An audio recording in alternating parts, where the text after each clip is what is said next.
അല്പസമയത്തിനകം തന്നെ ആ കലാകാരന്മാരെല്ലാവരും തന്നെ ഇലഞ്ഞിമര ചുവട്ടിലേക്ക് എത്തും. അതിനുശേഷം ഇലഞ്ഞിത്തറ മേളം, എല്ലാവരും കാത്തിരിക്കുന്ന ആ നാദവിസ്മയം നമുക്ക് ഇവിടെ കേൾക്കാൻ സാധിക്കും. എന്നോടൊപ്പം കുറച്ച് അതിഥികൾ കൂടിയുണ്ട്.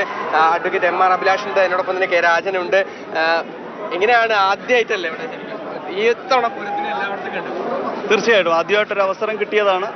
അതൊരു വലിയ ജീവിതത്തിലെ ഒരു സൗഭാഗ്യ ഒരു നിയോഗവുമായിട്ട് വന്നു. അതിന്റെ പല മേഖലകളിൽ നിന്നുള്ളവരുണ്ട്, അവരെല്ലാവരും കൂടിയുള്ള ഒരു ഒത്തുചേരൽ കൂടിയാണ് ഇവിടുത്തെ പൂരം എന്ന് പറയുന്നത്. തീർച്ചയായിട്ടും മനുഷ്യ സമത്വത്തിന്റെ ഏറ്റവും മനോഹരമായ കവിതയാണ് പൂരപ്പറമ്പിൽ രചിക്കപ്പെട്ടത്. അവിടെ മനുഷ്യനും ജാതി മത വർഗ വ്യത്യാസങ്ങളൊന്നുമില്ലാതെ മനുഷ്യൻ നാദത്തിൽ അലിഞ്ഞു ചേരുന്ന, താളത്തിൽ അലിഞ്ഞു ചേരുന്ന വെറൊരു ജൈവിക വസ്തു അല്ലാതായി മാറുന്ന ഒരു വലിയൊരു അനുഭവം തന്നെയാണ്. നമുക്ക് വാക്കുകൾക്ക് വിവരിക്കാൻ ഒക്കാത്ത ഒരു അനുഭവം. ഈ പൂര തിരക്ക് എങ്ങനെയുണ്ട്? അപാരം.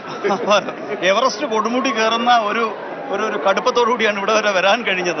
ഈ വലിയ തിരക്കും എത്രത്തോളം ജനാധിപത്യപരമാണ് പൂരം എന്നുള്ളതും കൂടെ വ്യക്തമാക്കുന്നതാണ്. കാരണം ആരാണെങ്കിലും ഈ ഇടിയിലൂടെ മാത്രമേ വരാൻ കഴിയൂ. ജനങ്ങൾ എത്രത്തോളം പൂരം എന്ന് പറയുന്ന ആ ഒരു സങ്കല്പത്തെ സ്നേഹിക്കുന്നു എന്നുള്ളതിന്റെ ഏറ്റവും വലിയൊരു ഉദാഹരണമാണ്. യാതൊരു വിധത്തിലുള്ള കൺസെഷനിലെ VIP എന്നോ മന്ത്രിയെന്നോ അതുപോലെ തന്നെ മന്ത്രി പൂരപ്പറവികൾ നടക്കുന്നുണ്ട്. ഫുള്ള് ആൾക്കാരുടെ ഇടയിൽ നടക്കുന്നത് തൃശ്ശൂർ ഭാഷയിലാണ്. പക്ഷെ വേറൊരു കാര്യമുണ്ട് അഭിലാഷിക്കില്ല, ഈ വെയിൽ കൊണ്ടും ഈ ഇടി കിട്ടി നനഞ്ഞ് നശിച്ച് പഞ്ഞി പരുവായില്ലെങ്കിൽ ഈ ശരിക്കും പൂരം ആഘോഷിക്കാൻ പറ്റും. അതാണ് പൂരത്തിന്റെ ഒരു സന്തോഷം. 2 ദിവസം ഈ വെയിൽ കണ്ടല്ലോ, സത്യത്തിൽ തൃശ്ശൂർക്കാർക്ക് ഇതൊരു പൂനിലാവാണ്. നാളെ കഴിഞ്ഞാൽ വിവരം മാറും. തൃശ്ശൂർക്കാർക്ക് മാത്രമല്ല എനിക്കൊരു അഭിലാഷ് വക്കീൽ ആനയുടെ കൂട്ടത്തിൽ കൂടി തൃശ്ശൂർക്കാരനായി. പൂ കാണാൻ വന്നൊരു പൂന്തോട്ടം അല്ല, അതിനേക്കാളും വലിയ എന്തോ കണ്ടു മടങ്ങുന്നു. തീർച്ചയായിട്ടും മനുഷ്യന്റെ എല്ലാ തരത്തിലുള്ള അഹംബോധങ്ങളെയും ഇല്ലാതാക്കുന്ന ഒരു സമത്വസുന്ദരമായ ഒരു അനുഭവമാണ്. അവിടെ പൂരവും പൂരത്തിന്റെ സന്ദേശവും അവിടെ കൂടി നിൽക്കുന്ന ആനകളുടെ സൗന്ദര്യവും ഒന്നും അല്ലാതെ നമുക്ക് വ്യക്തിപരമായി നമുക്കൊന്നും സംരക്ഷിക്കേണ്ടതായിട്ടില്ല. ഇതെല്ലാവരുടെയും ഒരു സമാഹിതമായ ഒരു ആഘോഷമല്ലേ.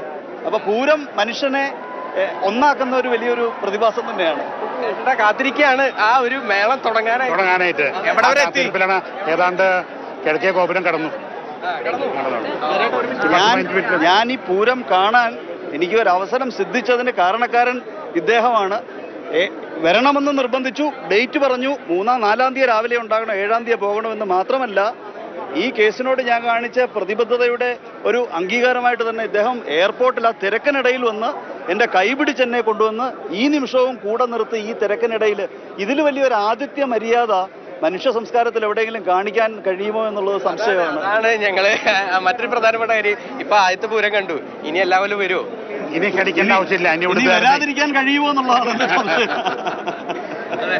എന്തായാലും കിഴക്കൂട്ടിന്റെ ആ ഒരു മേളത്തിന് വേണ്ടിയുള്ള കാത്തിരിപ്പിലാണ്.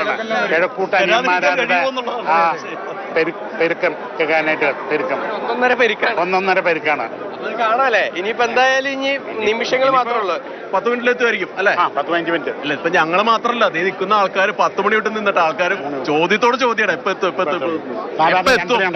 നമ്മുടെ കറക്റ്റ് ടൈം എന്ന് പറഞ്ഞാൽ 2:30 ചിലപ്പോൾ 5 മിനിറ്റ് മുമ്പോ പിന്നിൽ വരും.